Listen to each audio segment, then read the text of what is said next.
We've had many excellent panels today, excellency, ladies and gentlemen.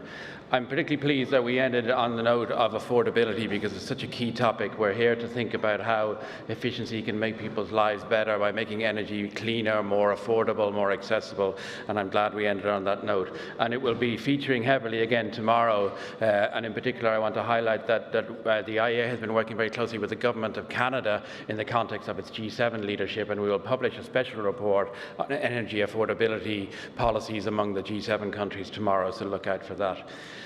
Now, colleagues, we have had many excellent panels, but we have really saved the best for last. We're in an extremely fortunate position this year to be able to welcome a royal visitor who's going to give us a special keynote address. This is very much a first for us here at our 10th Annual Global Conference. Lesotho is a very important kingdom in the southern part of the Southern African region. Like many countries in the region and globally, it's facing a lot of challenges in relation to energy affordability and access and energy import dependence. It's feeling the effects of climate change. But at the same time, I can tell you personally, it's a very beautiful country. The Lesotho are a warm, welcoming people, full of hope and opportunity and full of entrepreneurship and drive. And there's a real opportunity there for Lesotho to be a clean energy leader, not just because of its natural resources, but because of its leadership under its king, His Majesty King Letsie III, who is a global champion, as well as for the Lesotho, as well as for the Southern African region, as well as for the African continent, a leader globally in terms of questions of development, nutrition, well-being, health, and of course clean energy, just transitions, and positioning with personal leadership Lesotho as a leader in this area. So we're going to hear a very special address from His Majesty now to tell us about his inspiration, his thoughts and his leadership. So please help me give a very, very warm welcome to His Majesty the King of Lesotho, Letsie III. Please.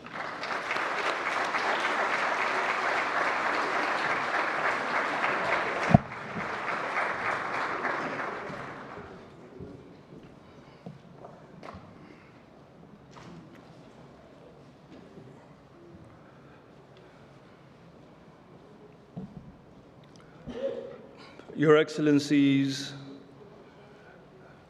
esteemed participants, and all of you fellow advocates for energy transformation. It is a great honor to speak to you today at what is truly a pivotal moment in global energy history.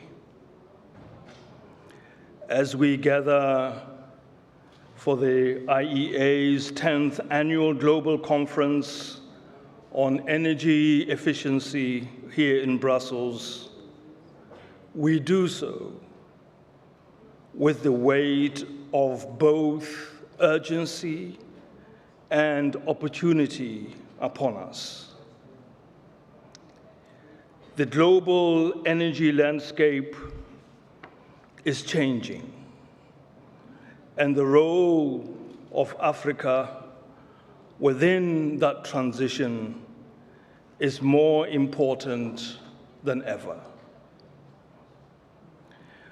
The theme I have been asked to speak on of Africa's perspectives on just energy transitions is not only timely, but also critical. It sits at the confluence of climate urgency, development imperatives, and above all, the moral responsibility to ensure that no region, no community, and no country is left behind as the world charts its course towards a sustainable energy future. As we look to the future, it is fitting to reflect briefly on the past, specifically the 9th Annual Global Conference on Energy Efficiency hosted in Nairobi in 2024. That event marked a historic milestone. It was the first IEA Energy Efficiency Conference held outside of Europe, and the largest ever held on African soil. More than 600 participants came together to focus intently on the African context. And one clear message emerged. A global doubling of energy efficiency will remain out of reach unless we support the developing world, where 80% of the people without energy access reside. African energy priorities differ profoundly from those of developed nations. In high-income countries, energy efficiency is primarily about optimizing consumption in already energy-abundant societies, improving the performance of appliances, reducing carbon footprints, and managing demand. In Africa, however, the situation is far more foundational. The African energy efficiency imperative is not about shaving off excess. It is about building access. It is about ensuring that energy reaches everyone affordably, reliably, and sustainably. Let us consider, for instance, the reality that nearly 800 million Africans still rely on traditional biomass like wood and charcoal for cooking and heating. This reliance is devastating in several ways. It contributes to deforestation and desertification, fuels respiratory illness and premature death due to indoor air pollution, and perpetuates gender inequities as women and girls disproportionately bear the burden of fuel collection. Clean cooking solutions are not a peripheral issue. They are one of the most urgent and impactful efficiency challenges on the continent. Africa's energy needs call for innovations that are grounded in the local context, sensitive to the limitations of existing infrastructure, and adapted to diverse environments and communities. At the same time, Africa's rapid population growth, accelerating urbanization, and emerging industries create fertile ground for new efficiency models that should not only serve Africa, but also offer scalable solutions to the world. While on the African continent, the energy efficiency measures that are being emphasized here are of paramount importance. We in Lesotho are witnessing such measures at a completely different level. Because of the altitude, Lesotho has a temperate climate with hot summers and cold winters. Maseru, the capital city, and its surrounding lowlands often reach 30 degrees centigrade temperatures and higher in the summer. And winter temperatures can get down to minus 7 degrees centigrade, while the Lesotho highlands temperatures can drop up to minus 20 degrees centigrade. To this effect, therefore, cognizant of such extreme climate variability and the extent to which our communities, especially those that live in the highlands, suffer such extreme climate events, we have developed an energy efficiency strategy in housing that is suitable to these conditions. This emphasizes appropriate architectural designs and the choice of right materials, among others. The strategy is now ready for the implementation stage. We are therefore keenly seeking partners for investments and sharing good practices as we try to achieve this key objective. Ladies and gentlemen, as we turn our attention to the outcomes of COP28, the latest IEA analysis reveals that meeting the summit's ambitious goals could cut global emissions by a staggering 10 billion tons by 2030. This would represent a fundamental shift in the global energy sector.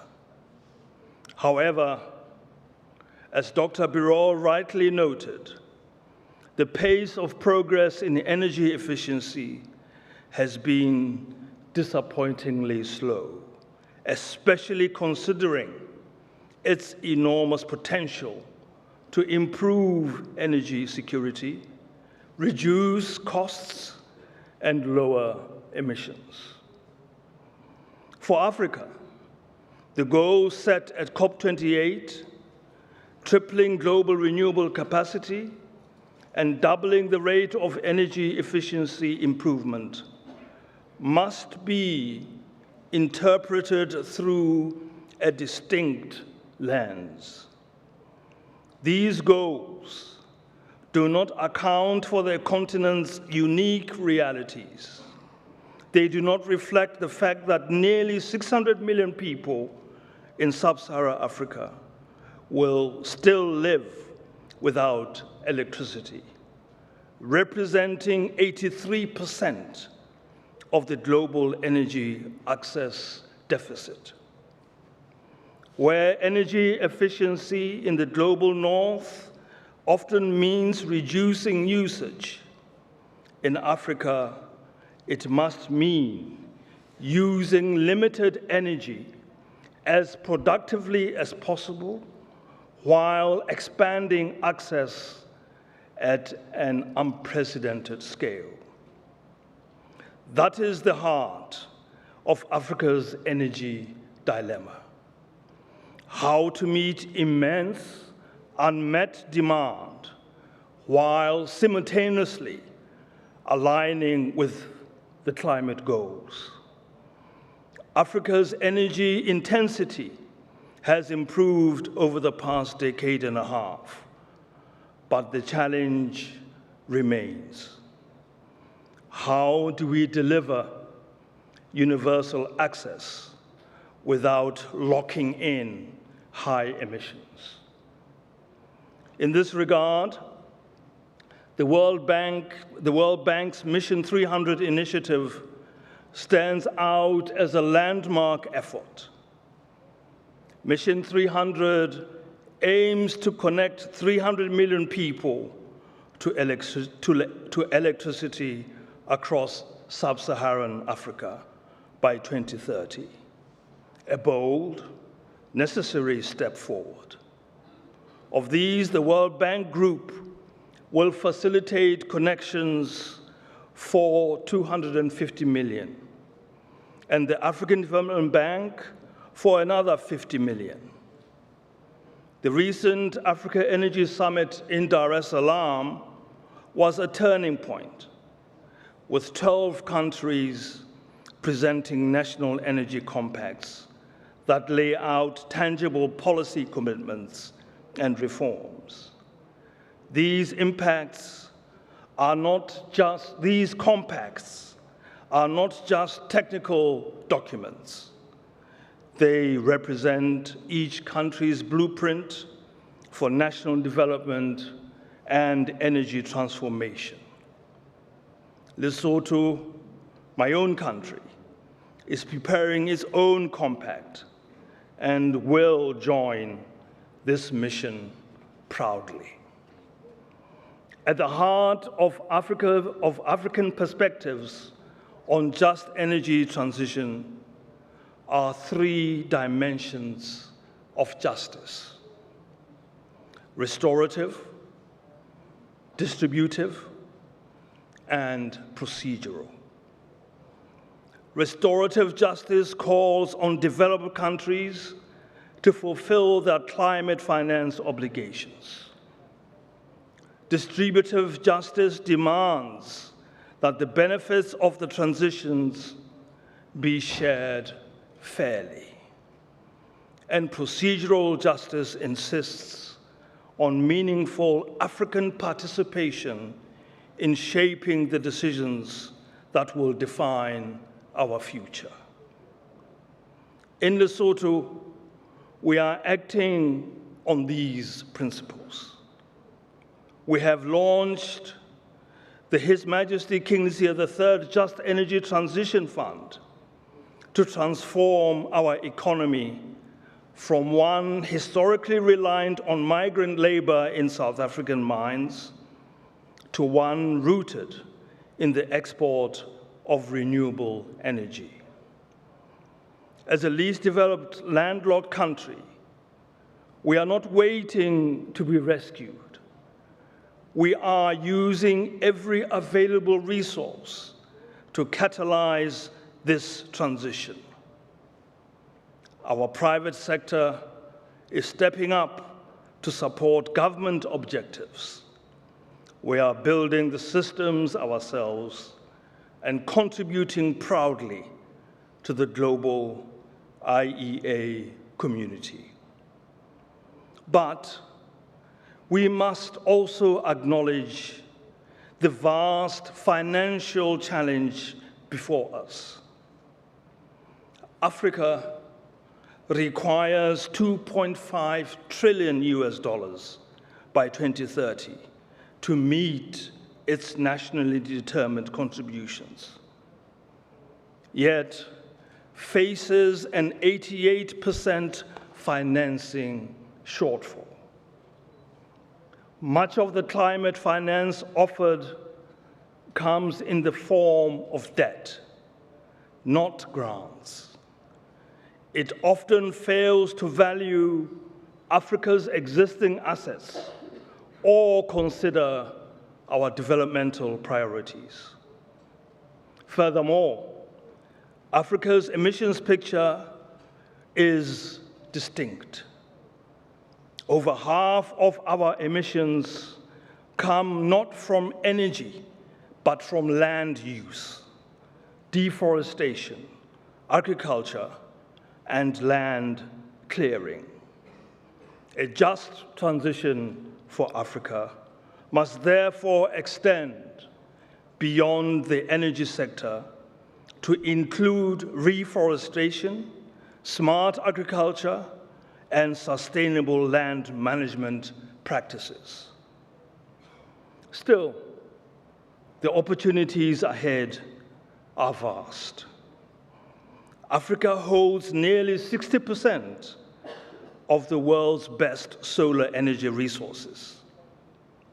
Yet our economies continue to export low-value products.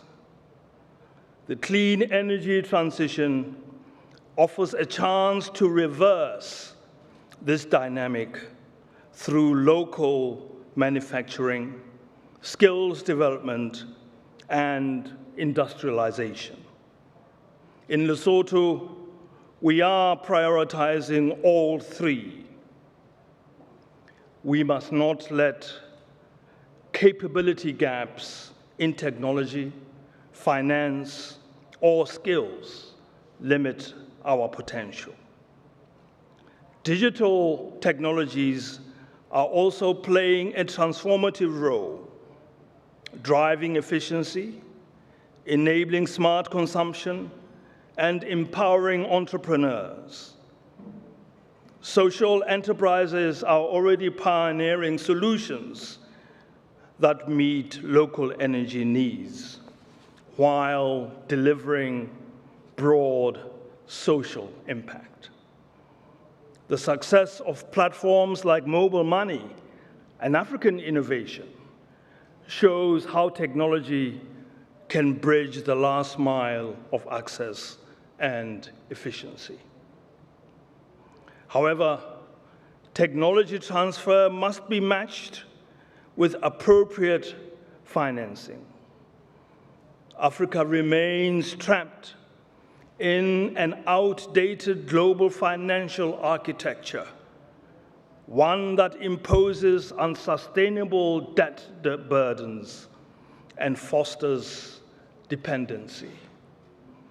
This is both insufficient and undignified. Our continent must have access to finance that is fit for purpose, finance that recognizes our potential, respects our urgency, and shares risks equitably. Regional cooperation offers additional leverage.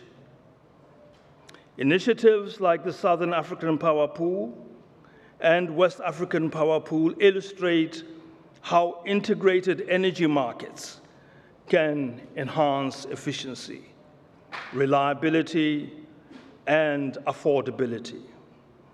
Mission 300 rightly emphasizes the importance of such cooperation.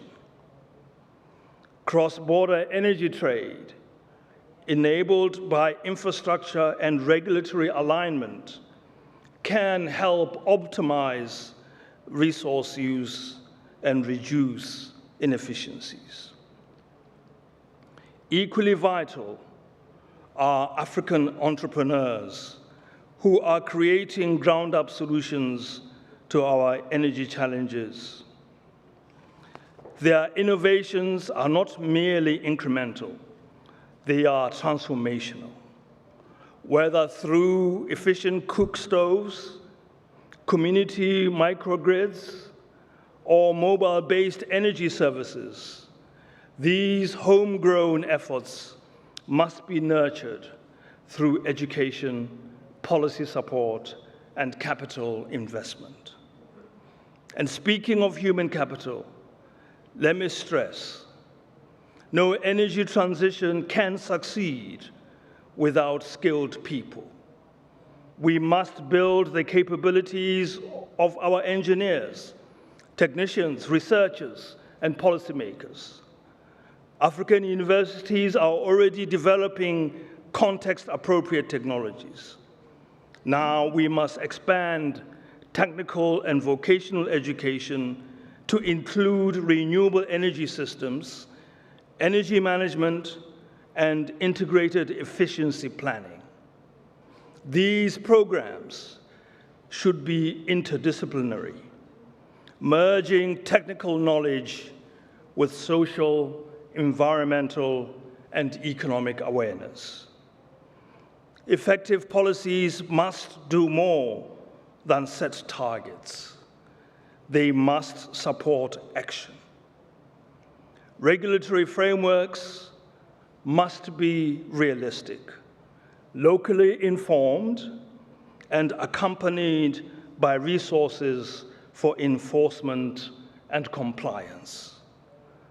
Carbon pricing can play a role if designed carefully to avoid penalizing low-emission nations while supporting efficiency and development programs.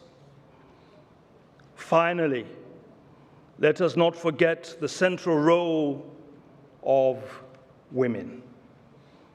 Women are disproportionately affected by energy poverty and are underrepresented in energy employment. In Lesotho, we are addressing this directly through the HMK03 Jet Fund, which supports women's participation in education, skills training, and leadership across the energy sector. In closing, let us be clear-eyed about the path ahead. Africa's energy transition is neither simple nor linear, but it is essential. The continent faces monumental tasks: connecting 300 million people, doubling efficiency improvements, and aligning development with climate responsibility. Yet, the potential is equally monumental. Abundant renewable resources, a dynamic youth population, and the ability to leapfrog outdated technologies and systems. To succeed, we must reject traditional donor-recipient models in favor of real partnerships, ones that honor Africa's agency, capabilities, and aspirations. The commitments made at COP28 must be met with the specific tools, partnerships, and investments needed to make them real in the African context. Let us leave Brussels not only with well-meaning declarations, but with bold action plans. The time to act is now. Africa has the talent, the ideas, and the determination to lead. What we need is the global solidarity and support to match it. To Dr. Fatih Birol and the management of the International Energy Agency, thank you for your leadership on this critical global issue. And thank you for affording me the opportunity to contribute to this important conversation. And to all of you, thank you for your attention and your commitment to this shared cause. Thank you.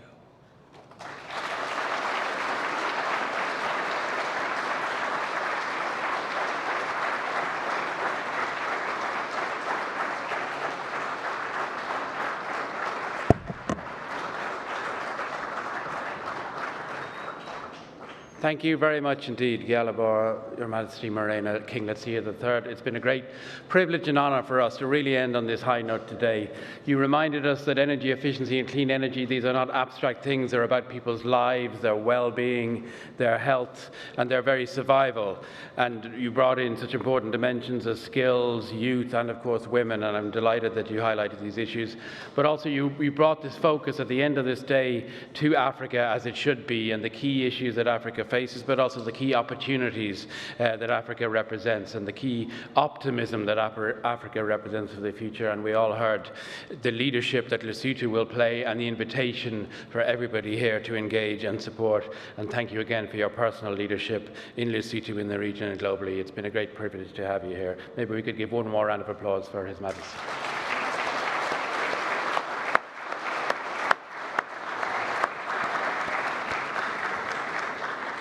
Colleagues, the first day of the 10th Annual Global Conference on Energy Efficiency is drawing to a close now. Conversations on energy efficiency, I hope, will continue over dinner, so we're looking forward to engaging as well over dinner, and we will start with a small drink outside. You're very welcome to join us, and we're looking forward to having you with us tomorrow again for many interesting conversations on energy efficiency, on people, on well-being, and all of the dimensions that we've touched on today. We're very grateful that so many people from around the world have joined us in person today and of course online in our live streaming, and we're looking forward to continuing the conversation again tomorrow. Have a good evening. Thank you very much.